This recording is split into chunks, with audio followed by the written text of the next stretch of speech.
Bienvenidos a este curso sobre entrenamiento interválico aeróbico de alta intensidad, HIIT, de la fisiología a la práctica.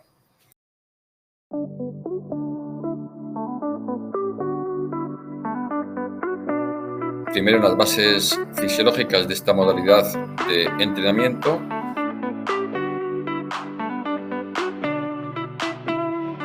A continuación, en los aspectos metodológicos. Seguidamente, en las respuestas y adaptaciones fisiológicas que obtenemos cuando lo aplicamos de una manera crónica.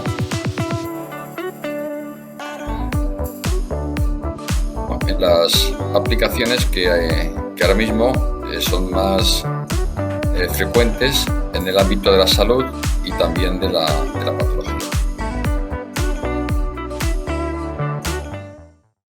Así que vamos con la primera, las bases fisiológicas del HIIT, del entrenamiento interválico aeróbico de alta intensidad. Para mí es muy importante esta ponencia porque marca la referencia y también los motivos por los que vamos a aplicar y cuándo esta modalidad de entrenamiento. Así que antes de pasar en la segunda de las ponencias a los aspectos metodológicos, que seguramente tengan más interés práctico, se hace necesario que repasemos el porqué fisiológico en la aplicación de esta modalidad de entrenamiento.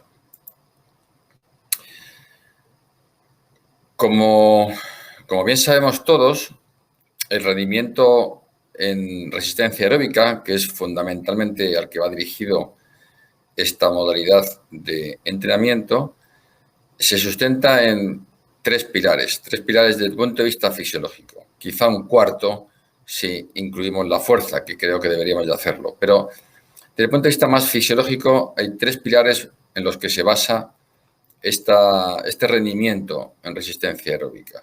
Luego hay otros muchos que conforman finalmente el perfil de ese rendimiento. Pero insisto que desde el punto de vista fisiológico podemos distinguir tres pilares.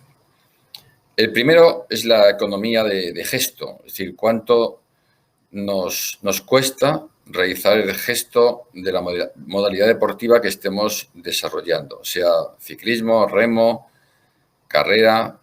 En este sentido, a los aspectos técnicos y los aspectos ergonómicos están muy relacionados con esta economía de gesto, también los antropométricos, y resulta finalmente el resultado de esta muy buena economía es poder realizar el máximo trabajo posible con el mínimo gasto de energía.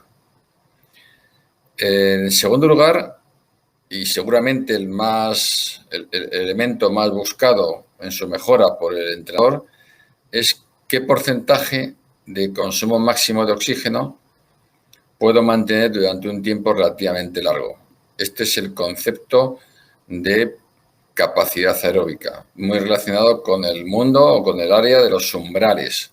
Umbral ventilatorio, umbral láctico, máximo estado estable de lactato, umbral ventilatorio 2. Bueno, el ámbito submáximo de la intensidad del esfuerzo, en el fondo nos indica de una u otra manera qué porcentaje de la máxima potencia aeróbica de un deportista puede ser mantenido a lo largo del tiempo. Digo que es uno de los elementos en los que más se incide en su mejora el entrenador, primero porque es sensible al entrenamiento, es decir, es modificable de una manera relativamente sencilla, y segundo porque está muy relacionado con el rendimiento deportivo. El porcentaje de máximo consumo depende de muchos factores fisiológicos, pero quizá podemos poner el foco en las adaptaciones musculares más que en las centrales.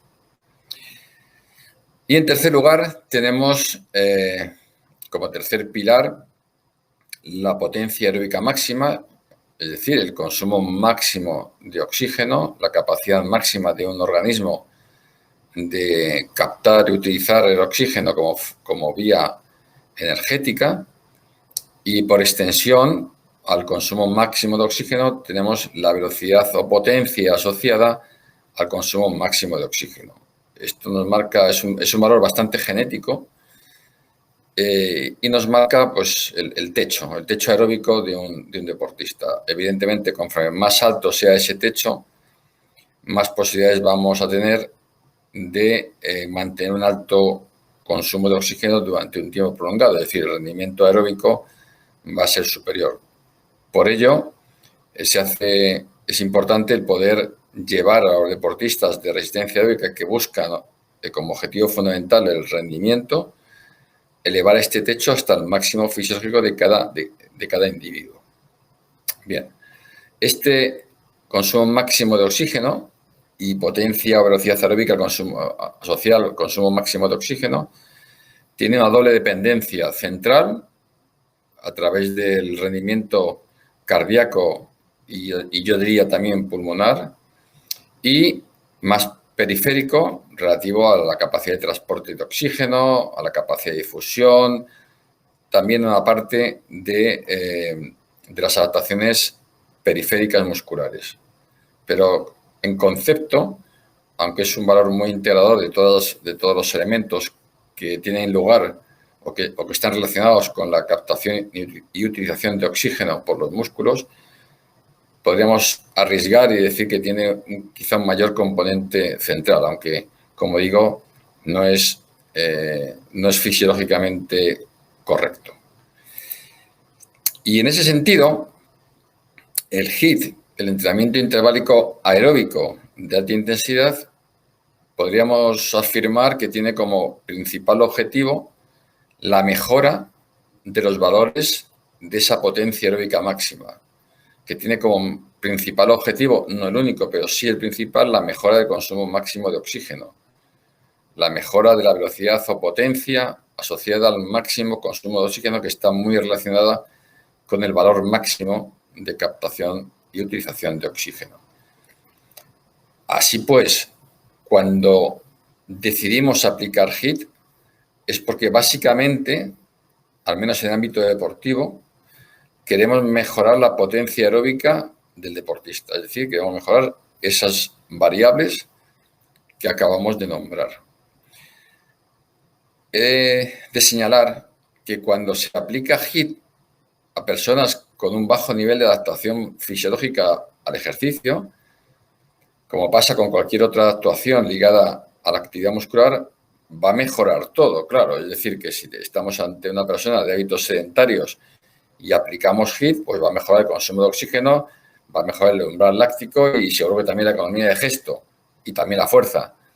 Pero de lo que se trata aquí es de aplicar una modalidad de entrenamiento, entiendo, cuando la persona ya tiene un cierto grado de adaptación y lo que quiere es llegar a la máxima optimización de su rendimiento, ¿no?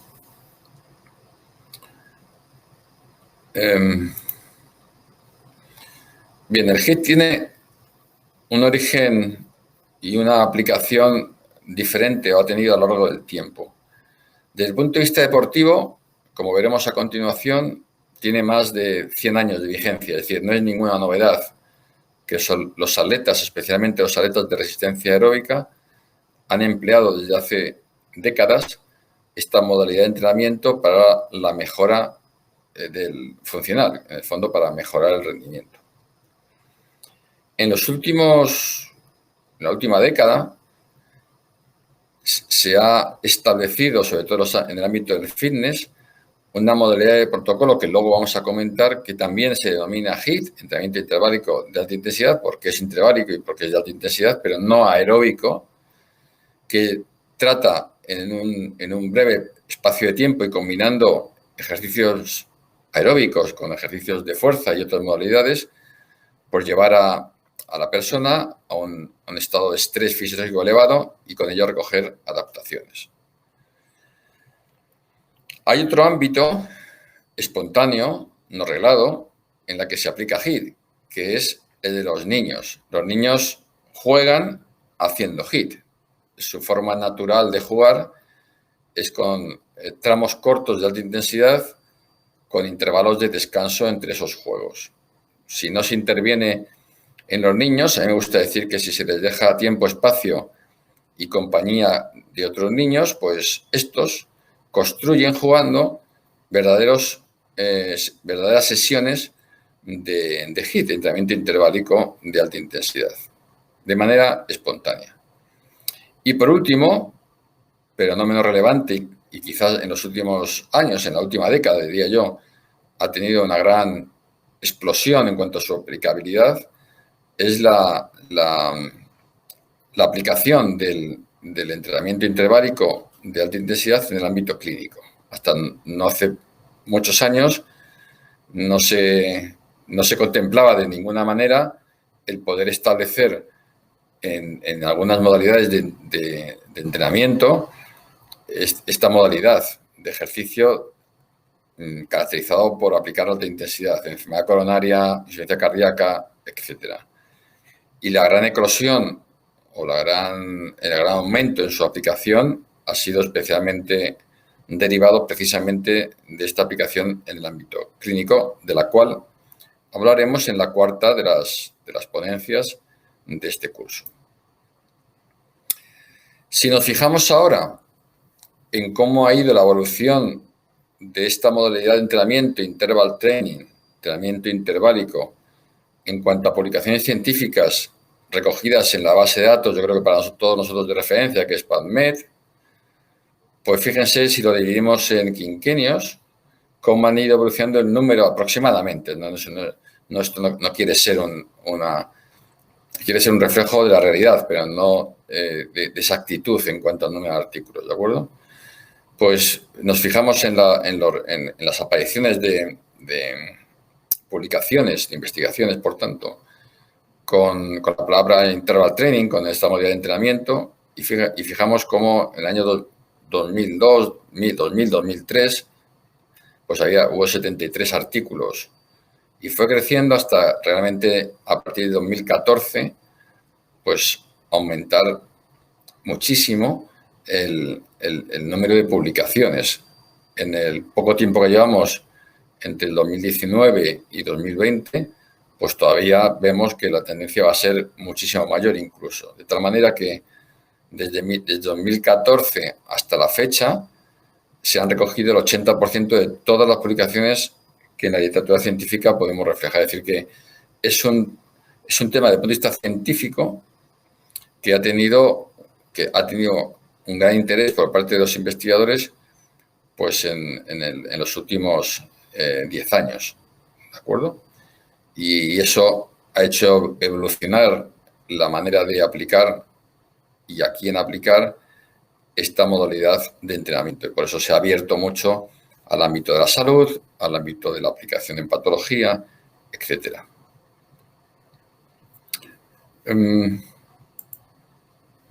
Como he comentado hace un momento, la aplicación del entrenamiento interválico en el ámbito deportivo no es nada nuevo. O sea, en los años, en 1912, hace más de 100 años ya, los atletas finlandeses comenzaron ya a aplicarlo. Hay descrito este corredor, Colin Mainen, que obtuvo 3 triunfos olímpicos, ya aplicaba esta modalidad de entrenamiento. También otro gran atleta clásico, Paavo Nurmi, que fue campeón olímpico en 7 u 8 ocasiones entre 1920 y 1928, también se preparaba para las pruebas de fondo con esta modalidad de entrenamiento. Aunque quizá el máximo exponente de atletas clásicos que comenzaron a utilizar esta modalidad de entrenamiento la tenemos en Emil Zatopek, pues una leyenda, ¿no?, del entrenamiento, de la resistencia aeróbica, de la carrera de resistencia aeróbica. Ganador en 1952 de 3 medallas olímpicas en 5.000, 10.000 y maratón. Bueno, yo creo que la leyenda dice que este atleta tenía entre algunas de las sesiones de entrenamiento que realizaba, en alguna de ellas llegó a realizar 100 repeticiones de 400 metros con 200 metros de recuperación activa entre ellas. Bueno, lo que tenemos claro hoy en día, con lo que sabemos, es que si eso es cierto, la intensidad de esas 100 intervalos de 400 metros sería relativamente baja. Es absolutamente imposible que con lo que vamos a comentar en la segunda de las ponencias, ningún atleta pudiera, vamos, ni por asomo, soportar esa carga fisiológica tan importante. Pero, en fin, lo que quiero resaltar es que el HIIT no es, en el mundo del deporte, algo novedoso, aunque sí lo es en el ámbito de la clínica y también en el ámbito de la promoción de la salud. En cuanto a las primeras publicaciones científicas, la que yo he recogido como más antigua es la de Reindel y Ruxman en el año 59. Aunque es cierto que un año más tarde, en el año 60, hay dos publicaciones que marcan un poco lo que va a ser este tipo de aparición científica de esta modalidad de entrenamiento. Los dos por grupos de científicos que han marcado una época, como son el grupo de Astran y el grupo de Saltin, en el que ambos publicaron revisiones sobre trabajo muscular intermitente y también sobre carrera intermitente y continua, y que marcaron un poco, como digo, el inicio de la aparición en el ámbito científico de esta modalidad de entrenamiento. Ahí arranca los miles de artículos que posteriormente han tenido lugar y se han publicado.